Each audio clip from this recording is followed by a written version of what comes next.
left-wing circles, everyone kind of knows that they're supposed to like Rosa Luxemburg, right? And because, I mean, you know, and to be fair, I mean, she is a woman, right? And there's not many prominent Marxist women from that time period.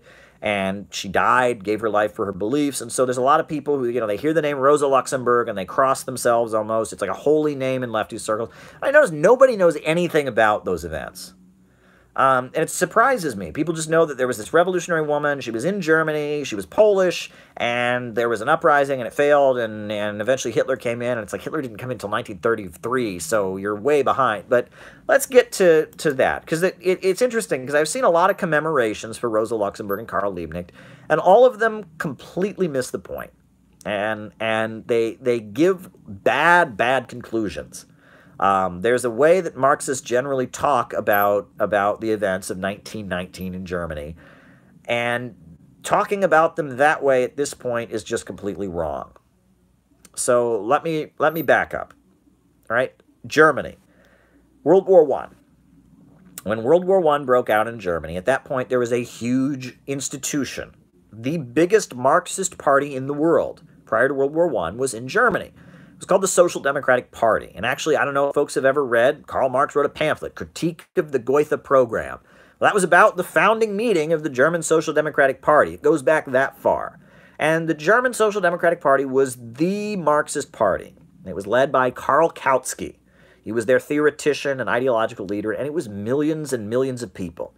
And they believed in socialism, and they had seats in the parliament, and they controlled the trade unions, and they were Marxists. And Lenin admired them in a lot of ways. Lenin was constantly quoting Kautsky and talking about Kautsky, and they were Marxists, and they were even critical of a lot of the reformism of social democracy in a lot of ways. They were not completely reformist. In a lot of ways, they did a lot of things, and they were huge. I mean, you wouldn't believe, I mean, they had, you know, like Marxist choirs that people sang in. They had Marxist sports leagues that played soccer.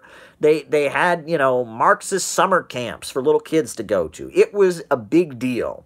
It was a very significant percentage of German society was in or around the German Social Democratic Party. It was huge. Marxism was a big part of German civil discourse, and the German Social Democratic Party was a massive institution. I mean, a very big percentage of the parliament. I mean, whole neighborhoods and communities they controlled. Much bigger than the German Communist Party was later. I mean, it was a thing. I mean, it was on the level of like the British Labour Party is today, right? Which is just like the main left-wing party in the government, right? That was German Social Democratic Party. You know, Karl Kautsky, as Thomas Torrance is pointing out, he even published the 4th volume of Capital. Karl Kautsky was Mr. Marxism. German social democracy was an institution in Germany. And then World War I came along. And the German Social Democrats had promised that they would never support a war. They would always be internationalists. It would always be workers of the world unite. And then World War I came along and they made excuses. And they supported World War I. And they sold out, basically. They sold out. They supported World War I. And a lot of German Marxists didn't support World War I. And they were opposed to World War I. And they actually formed the German Independent Social Democratic Party to split, to oppose World War I. And Germany, you know, it became a militarized, I mean, it went to World War I. Millions of people were dying and suffering and dying. And World War I was happening, and people were demoralized. And eventually the United States got involved, and you know, there was the Russian Revolution. Lo and behold, around 1918, World War I came to an end. And as World War I was ending, the Kaiser ordered the German Navy to basically commit suicide. To, you know, just go have one last mission and die before we surrender. And the German Navy officers said, geez, you know, the war's about to be over anyway. I don't think we're going to do that. And they rose up and took control of their ships. And then the military, there was uprisings. And then pretty soon, workers' councils were springing up in cities. And whole areas were taken control of. And workers it was a revolution. There was a German revolution that took place at the end of World War I. The Kaiser was forced to step down. It was a widespread revolt of soldiers, you know, turning their guns around and refusing to fight for the government. And as World War I ended, the German government collapsed. And at that point, you know, the Social Democratic Party and the Independent Social Democratic Party, which had opposed World War I, They were the main party that represented leftism, and most of the German workers who had brought down the German government and refused to fight in World War I and rose up, most of them were Marxists, more or less, right? They said, hey, look, the Kaiser is tied in with the big bankers and capitalists. We've been ripped off. We've been sent to die in a boss's war. We ain't going to have it. And so the Marxists had their moment. They were brought into power, and they came to power.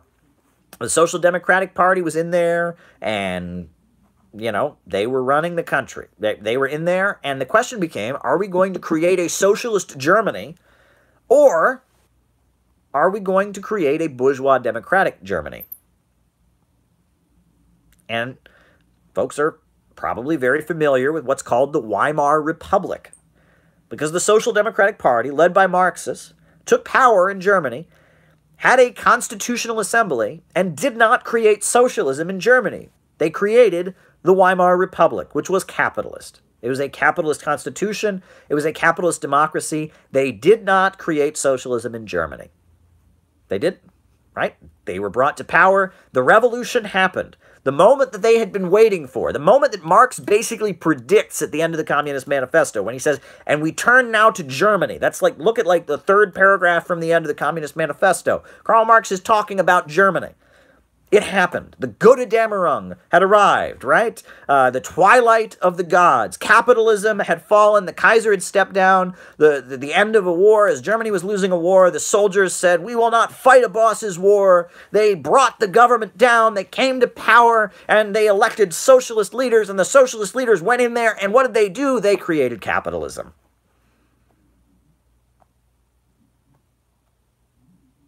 Right? That's what happened. They created capitalism.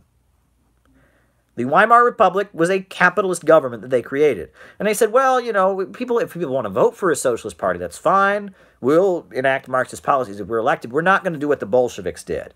And Karl Kautsky wrote a pamphlet denouncing the Bolsheviks, calling them terrorists, saying they're engaged in red terror and authoritarianism, and that they were extremists. So Lenin wrote a pamphlet in response to Karl Kautsky called Proletarian Revolution and the Renegade Kautsky. And the Social Democratic Party, the Marxists, created capitalism. So Rosa Luxemburg and her partner Karl Liebknecht, they formed an institution called the Spartakusbund, or Spartacus League, named after Spartacus, the leader of the ancient Roman slave revolt.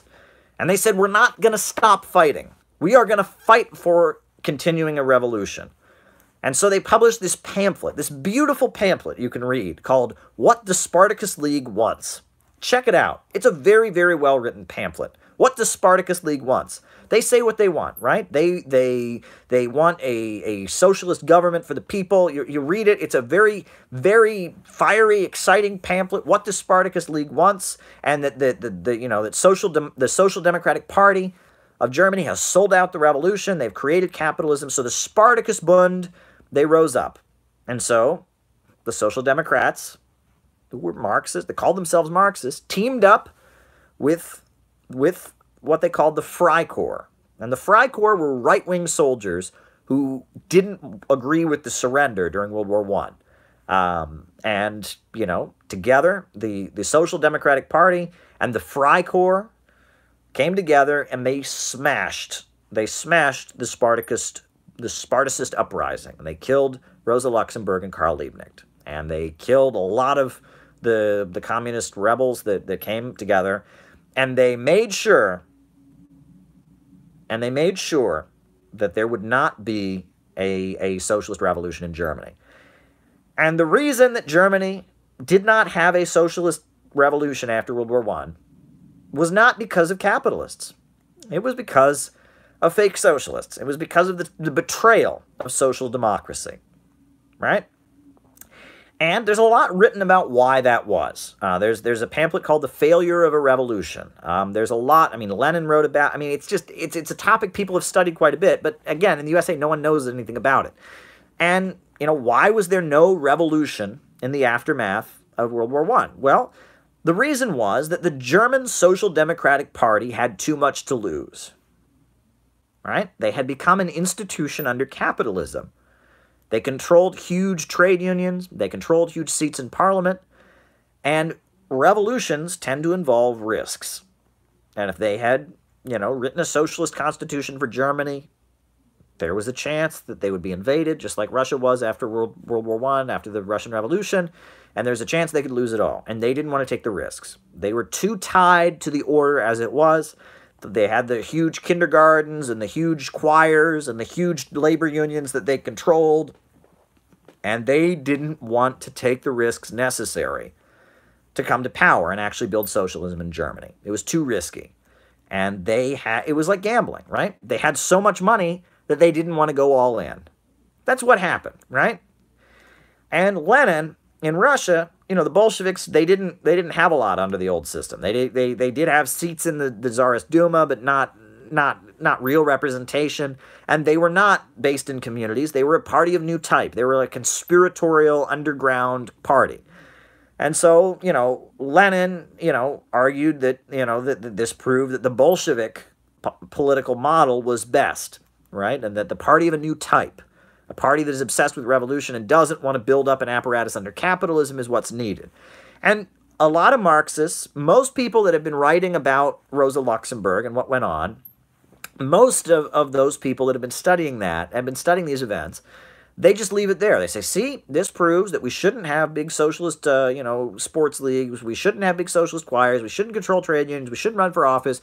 We should just build some kind of revolutionary party that screams revolution. And, they're missing the point, okay? They're missing the point entirely, all right? Because the United States in 2016 is nothing like Germany in 1918. We do not have millions and millions of people in a mass socialist movement. We do not have huge socialist sports leagues and kindergartens and choirs. We don't control whole neighborhoods. We don't have trade. I mean, that's not the situation at all. There's very, very little socialist consciousness in the United States at this time. It's very, very low.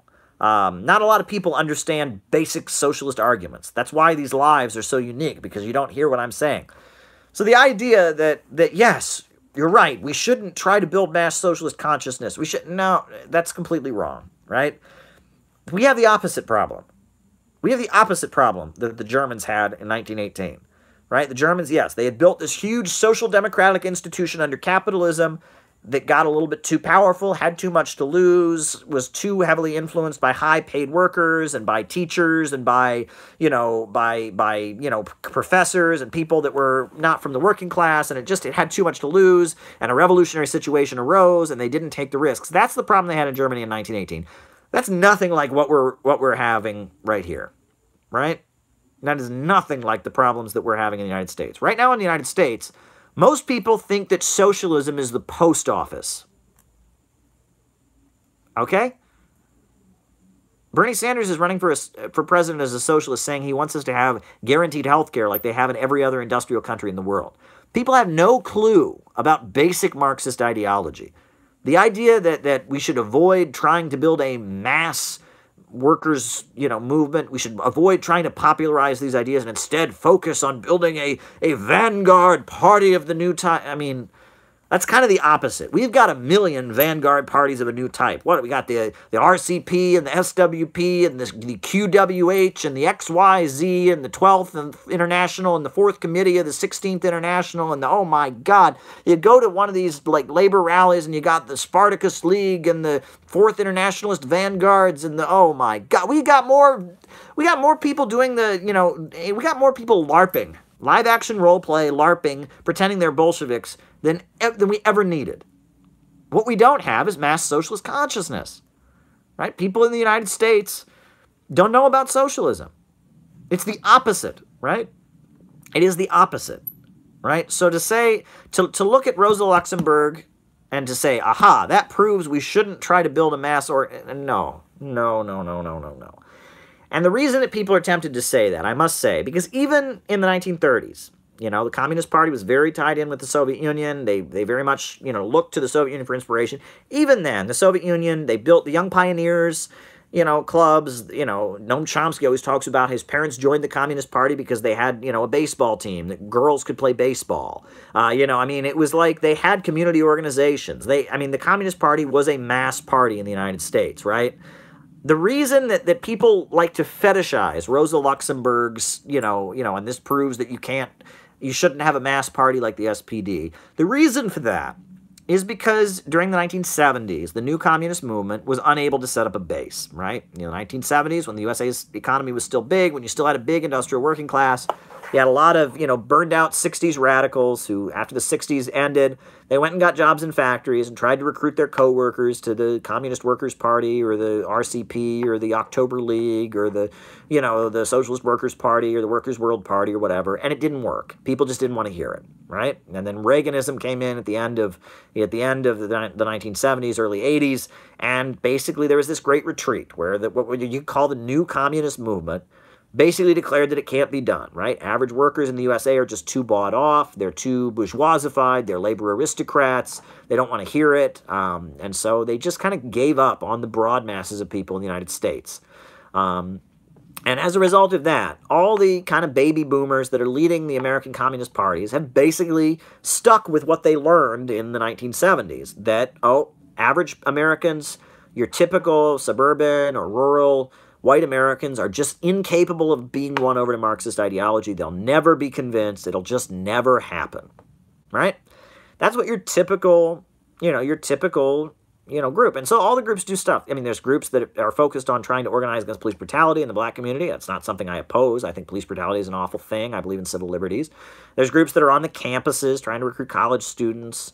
There are groups that, that are trying to work within the labor unions and try to maneuver within the bureaucracy. But nobody is doing what the Communist Party did in the 30s or what Eugene V. Debs did in the 1920 or in the 19 teens and before that.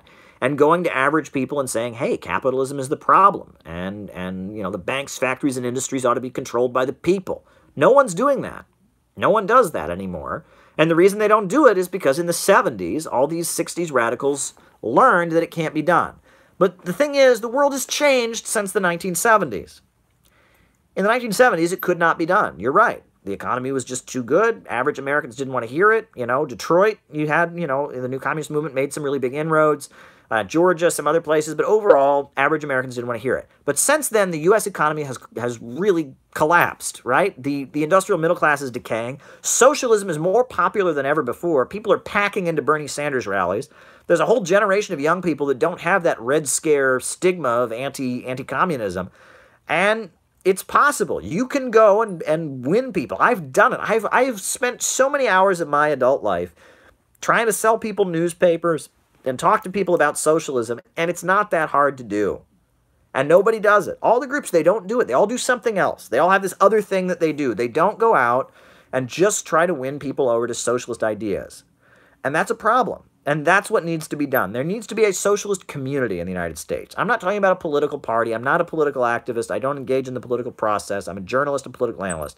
But socialist ideas, Marxist concepts, the concept of the proletariat and the bourgeoisie, the workers and the bosses, the concept of capitalism creating overproduction, the understanding that we need a government of action that will fight for working families. That is absent from the discourse. Socialist ideas are not out there. People have no clue what socialists believe. People think that socialism means everyone gets paid the same wage no matter how hard they work. People think that, I had somebody in my high school tell me, communism is when the government kills people.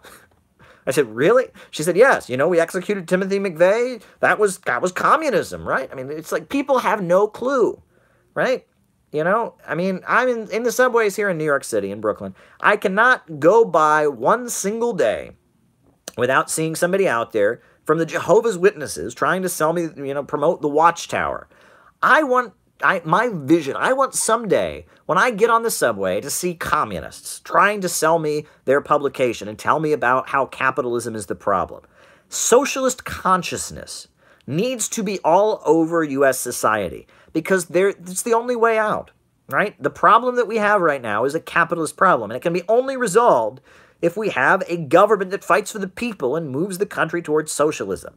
Right? We need to have a government that controls the economy to make a good life for the people. We can't have the free market. There is no free market way out of the crisis that we are in at this time. There is no way out as long as profits are in command. There needs to be a government of action to fight for working families. And that's what's missing in all of this. So people who want to look at Rosa Luxemburg and say, oh, the Spartacus revolt and the German Revolution, they're missing the point. They're missing the point. And I will say this, and this needs to be thrown out there. A lot of people look at what's going on right now with Trump, and they say, oh my God, it's going to be Nazi Germany again. Pretty soon they're going to start putting us in concentration camps. We're all going to die. It's the end of the world. Well, let's review a little German history, right? Hitler came in 1933.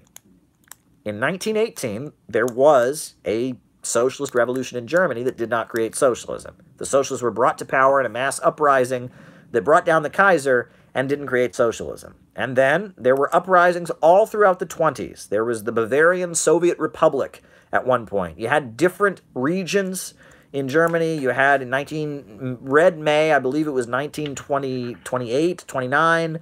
You had this in Wedding in Germany where they seized it like a chunk of Berlin. There were communist uprisings all throughout the 1920s, and they didn't win. They didn't work. They didn't take power, and they didn't make people's lives better. And after a decade or so, people said, okay, the left, you've had your chance. You haven't taken power. You've been fighting in the streets, and a lot of people have been dying, and people are still hungry and starving. And, and there's this right-wing party, the Nazis, that they seem to be, having their stuff together. The right took power after the left was unable to take power, right?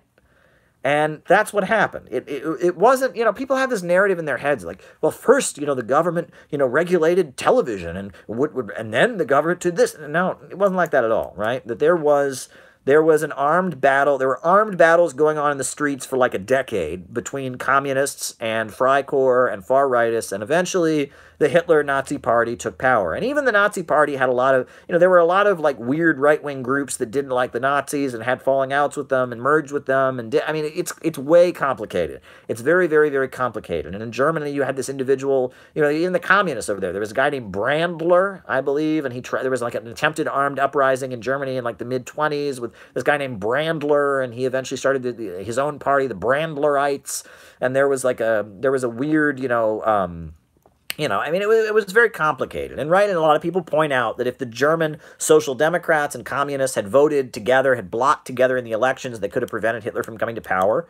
And a lot of people will say, oh, why didn't they just do that? Well, I'll tell you why. Because the Freikorps and the Social Democrats had murdered Rosa Luxemburg. And there was some pretty bad blood. And all throughout the 1920s, as there were revolts going on, all throughout the 1920s, communist revolts, a lot of times the people sent to crush those communist revolts were Social Democrats. The communists and the Social Democrats in Germany were killing each other, literally killing each other. These folks were blood enemies. The idea that they were just going to, all vote in one block, that wasn't going to happen. It just wasn't going to happen.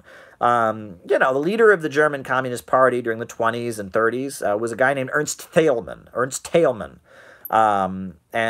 He became kind of a martyr for world communism. They actually had a song, Ernst Thälmann, he was out in front, his fist was raised to strike them. The flag was, the brigades were forming thick and fast to raise the battle forward. The flag was red, the fight was on, for sturdy comrade Thälmann, raise your fist. And it was like, sound the alarm, the phony court has sentenced him to perish. But news must spread throughout the world to keep our brother free. I don't remember all the, but it was Ernst Thälmann. He was the leader of the German communists. Hitler arrested him when he first came into power, and all over the world, there were free Ernst Thälmann. It was a big thing. They had strikes and protests for Ernst Thälmann. And eventually Hitler executed Ernst Thälmann, and there was protests in Germany. People went out on strike, and then after, when East Germany was created, Ernst Thälmann was the martyr. And there was the Thälmann song, or the Thälmann Lied, that was one of the official anthems of East Germany. German communism is worth studying. I was obsessed with it at one point because there's so little about it in English. I would go and just dig up any book on Weimar Germany and all of that. But I've come to the conclusion, that we're not living in those times. We are just not. Those were times of mass socialist consciousness, and there were times where the socialist movement was massive and huge and wasn't able to take power.